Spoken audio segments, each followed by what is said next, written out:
Oof, silly me. I made this whole video about my concerns of Sonic Frontier storytelling, but I only focus on what games did before. But lucky for us, we're slowly creeping into a new era of Sonic. At least I hope. This one has gone on for long enough. So, lucky for you Dissected fans, here's a bonus video. Consider it a younger annoying sibling of the last video. And, for the unlucky people who hate Dissected, sorry. Sonic Team has proudly proclaimed that Sonic Frontiers will be different from all 3D Sonic games we had before, as much as Sonic Adventure was from the classics. And hey, they might be right.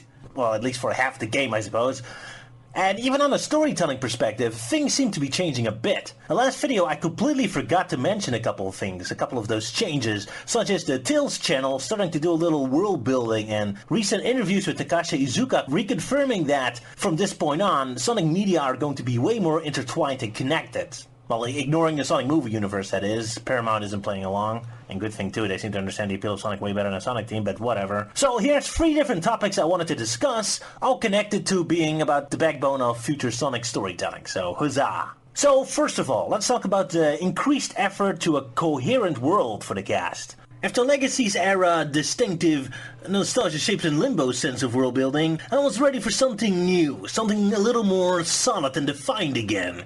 Then we got to Sonic Forces, and something started to happen. And particularly, Sega of America started meddling with the story a little bit, as we found some early beta versions of the scripts that contained commentary from Aaron Webber, of all people, already calling them out for a lot of its problems. And later we received those prequel comics. Now, those comics have always fascinated me. It's basically Sega admitting that their story is so broken that they need to release this extra material to try and clear it up. They recognize the story is broken, recognize that there's a demand for good storytelling from the fanbase, and they're willing to put money, time, and talent on the line to make up for it. So this is great. This is great news for us fans, and something we should really celebrate. However, there's always that eternal duality when it comes to Sonic. So while we got those prequel comics explicitly made to explain the story way better than the game did, they still end up having that same blunt, nothing-saying attitude about them, which kind of amuses me. But it isn't very helpful if you try to be interested in the story. Hey, at least the art is nice, I suppose. Man, I'm reading these comics, and I'm just imagining how the conversation between the comic team and Sonic Team must have been like. So, Sonic Team, how did Eggman get to Phantom Ruby? Like, oh, he just found it. Oh, you mean he found it as an artifact in a Temple of Doom in the jungle? Like, no. Oh, you mean he found it in a secret scientific file of an evil laboratory? Like, no, he just found it. Literally, it's just right there on his doorstep. Like, oh. Don't you just love it that those comic books explicitly made to clear up the story then still have this attitude as if they're a fed-up, impatient parent wanting to shut up their children? Mommy, why is Knuckles an army general now? Because he wants to! Just shut up! It's like, okay, great comic, good job. Story's much more clear now, well done, yes. But that was just the first step in a changing environment. Now there's Tales Tube, this new YouTube series where Tales goes out of his way to explain the universe more. It's mostly information that was already said in interviews and booklets before, but it's nice to hear it come out of the mouth of the actual characters, not to mention this is modern Sonic Team actually acknowledging what they said decades ago. The effort to try and create cohesion is on display. There's also this new interview with Iizuka at Sonic Stadium that contains a lot of very interesting information. It starts with him saying that the new Cocos are nothing like the Chow, but an entirely new creature with a specific backstory tying it specifically to the Starfall Islands. Bets! Take your bets, everyone! Who wants to bet that no matter what backstory the Cocos get, in the very next game we'll throw that shit in the trash and we'll just barf out the Cocos all over the new game, just like what they did with the Wisp before. Ah, Wisps. But back to the interview. In the interview, Iizuka expressed his desire to turn unity between the Sonic Prime, Sonic IDW, and the Sonic games, and making all of them part of the same universe, or at least that they feel like they are. So whether that means they just feel like they're made out of the same mold, but doing their own thing, like Archie Comic and Sonic CTM were, or if they're really coexisting with one another, as if all of them are just different episodes of the same series, like how the Sonic Boom TV show, 3DS games, and comics are all meant to be the same universe. We'll see how far it goes. But anyway, it's an attempt, which is good. I really want Sonic to get more of a coherent heart and soul to the series again, where all the characters and plot beats are connected to a central setting, a central world again. And the games seem to have zero interest in that, but the comics do. So if the comics are adapted into the game universe, I guess that's our coherent world again, so that's wonderful. And yet, I don't know. No matter how much Iizuka says that Prime, IDW, and the games will feel like one big happy family, I have a hunch that in 10 years' time, if you look back at this era, it's gonna feel like those three are just as much disconnected from each other as the movie universe is from them. Why? Well, because of topic number 2. Dimensions! Ah, Dimensions. Sonic's no stranger to those. I mean, heck, he had a whole Lego spin-off game about them. But even outside of Legos, the Emerald special stages are said to be in a different dimension. Fang/Knack's backstory is that he's a dimension hopper. There's Blaze the Cat and her soul dimension. No, Sonic's no stranger to the dimensions indeed. And boy does modern Sonic double down on this stuff. So much so that if you look at all the big fancy new characters we got this decade, with exception of the Zeddy, all of them are exactly the same character. Magical space being whose purpose it is to teleport Sonic into a void with portals leading to Green Hill Zone. All of them. Well, okay, Dodongo sends him to Seaside Hill instead, I guess. Big difference. So if the Dark Age can be criticized of doing the Sonic evil rival archetype a little too often with the characters, well, with the Legacy era Sonic, you get endless clones of Time Eater instead. Although, yeah, I suppose with some characters like Infinite, it's more like half dimension warping entity and half a Dark era character, I suppose. And now we have Sage, which to me seems to be like half Dodongo Part 2 and half Mephiles. So, Dodongolis, or Mephipa, whatever insult nickname is funnier. And this trend doesn't seem to be stopping. I mean, we have Sage, again, with dimensions being explicitly mentioned in the Frontiers trailer, but Sonic Prime is also confirmed to be about dimension hopping. So here, yet again, we have that infamous, wonderful Sonic Team duality at display, where in the same movement where Iizuka says that he wants to make the TV show, comics, and video games as close to one another as possible, they immediately throw in all this dimension hopping stuff so they can immediately have the greatest amount of distance away from each other as well. So despite Sonic IDW basically having created the heart, the soul, the central framework of Sonic's universe and where the characters live, how they interact with each other, how they fit together, I have a strong hunch that zero, nothing, napes, nada, not a single table scrap of Sonic IDW world building is going to make a single appearance in either the games or in Sonic Prime, as they'll mostly be just chucking the characters deep into another wacky, crazy dimension, and any glimpse of what we see of Sonic's original world is just Green fucking Hill Zone. I mean, I guess it's possible Tangle and Whisper might make a cameo somewhere, but that's about the most I expect to happen. So, not much good this unifying the side series will do. I mean, I don't know, I'm not a huge fan of this dimension stuff. Movies like Ready Player One and Space Jam 2 already kind of soured the fun of this concept. And especially with the Sonic games, what I think of dimension hopping, I don't really think, ooh, what an amazing, mystical, mind-blowing creative world we'll see. But rather I just think, oh, let me guess, another empty limbo with portal to goddamn Green Hill Zone again. Although Prime seems to use it more for generic cartoon tropes. The Pirates episode, the Boo Spooky Mansion episode, etc. You know, whatever. I mean, theoretically, cool things could be done with dimension hopping. We can finally get a good look at Blazer Dimension. He could use this as an excuse to give Sonic's ATM or Underground a stealth series finale. We can finally introduce Fang/Knack into modern Sonic. But, forgive me for being cynical, I doubt any of those will come to be. We'll see. Or maybe they want to do something else. Something like Spider-Man No Way Home, where it's like multiple versions of Sonic coming together. That might be fun. Oh, imagine modern Sonic meeting up with classic Sonic! That'll be a unique event! I mean, we already have Green Hills on a 2D gameplay. Might as well complete the Unholy Trilogy anyway. But if that's the case, it's the eternal duality of Sonic Team. Isn't the fun of having a different dimension that each dimension would represent a different version of the franchise? Like with Spider-Man and having Spider-Man Noir and Spider-Ham. So with Sonic dimension hopping, wouldn't you want contradicting versions of the characters? Like a wacky Sonic, a serious Sonic, etc., etc.?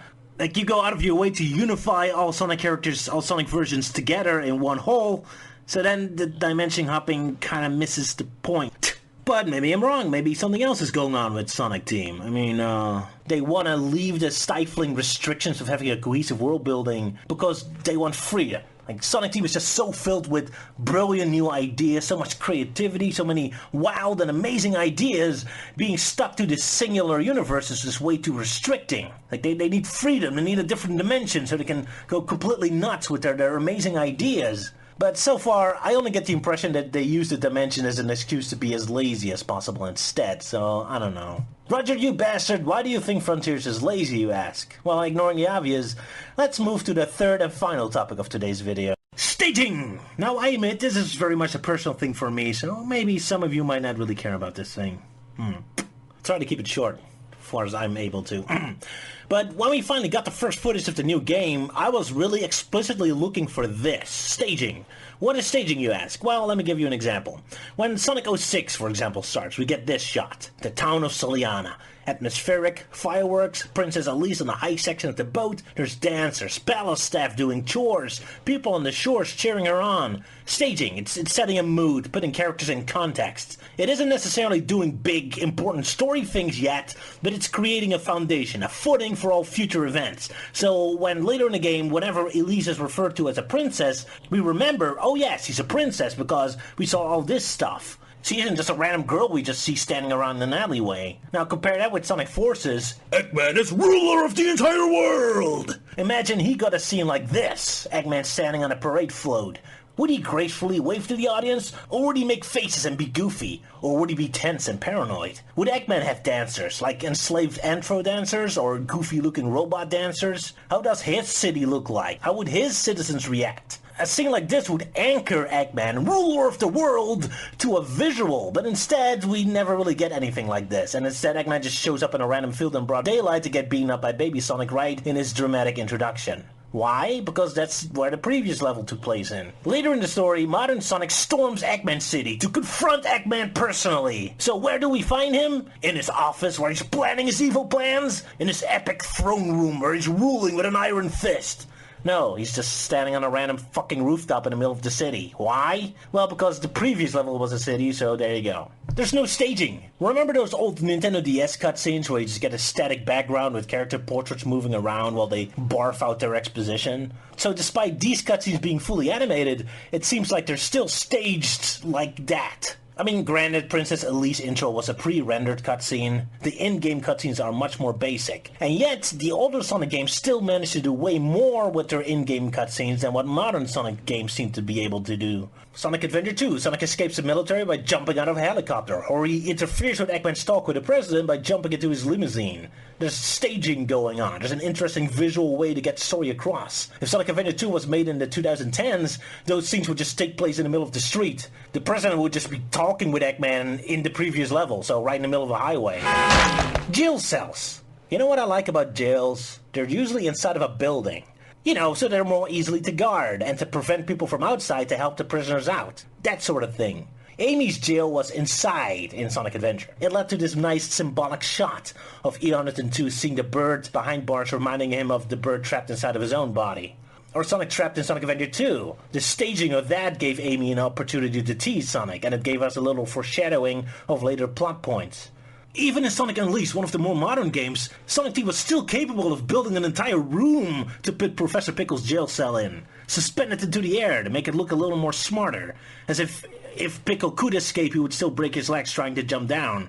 Now look how nice a jail cell is, and Pickle talks about getting bad cucumber sandwiches. Staging and world building. It's the storytellers letting us know that despite Eggman is kidnapping civilians, he isn't irredeemingly bad and still takes good care of them. Although, to be fair, those cucumbers were an inch too thick, so it's clear Eggman is still very evil, don't get me wrong. You know, the point is, Pickle is actually trapped in jail. They don't just put them randomly standing around the previous level.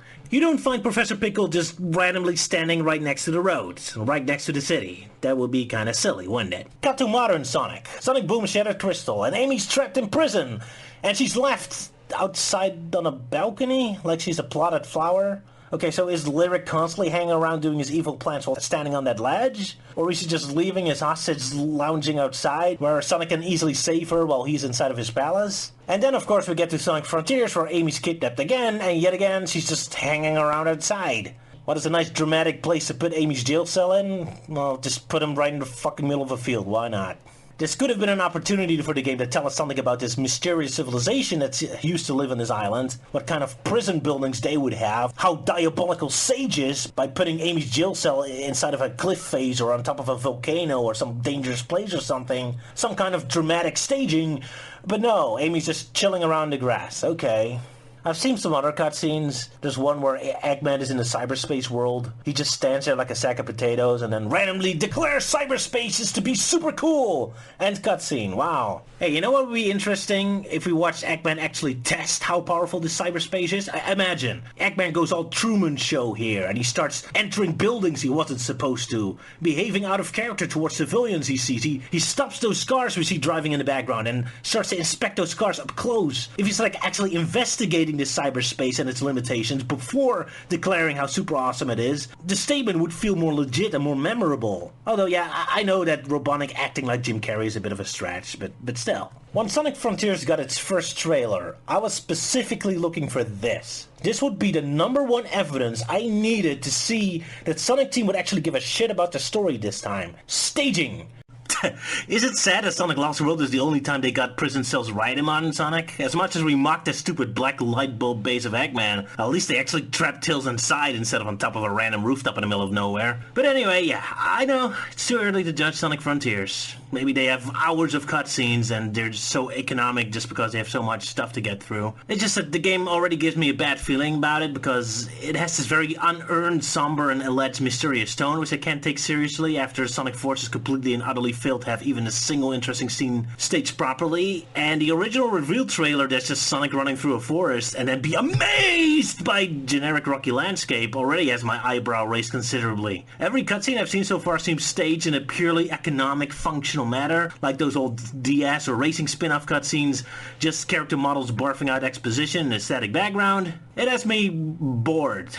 Everyone seems to be really impressed by the voice acting in this game, and indeed, Roger Gregg Smith sounds way more somber and sincere this time around. And that's what most people seem to be gravitating toward when it comes to good storytelling, apparently. The voice actor quality, and of course we had Ian Flynn getting the dialogue sharpened up and closer to the actual characters how they're supposed to be. But I am just more visually inclined. I'm way more looking for set pieces, atmosphere, emotions between the characters, and so far I get the feeling that Sonic Frontiers cutscenes are dry and boring and just endless scenes of the cast standing around an empty wasteland, babbling on about MacGuffins and generators and video game collectibles that need to be collected and blah blah blah blah blah. I hope I'm proven wrong. Ian Flynn says it's going to be very emotional and all that, but then again, Sonic Team said a lot of things about Sonic Force's storyline, so who fucking cares at this point?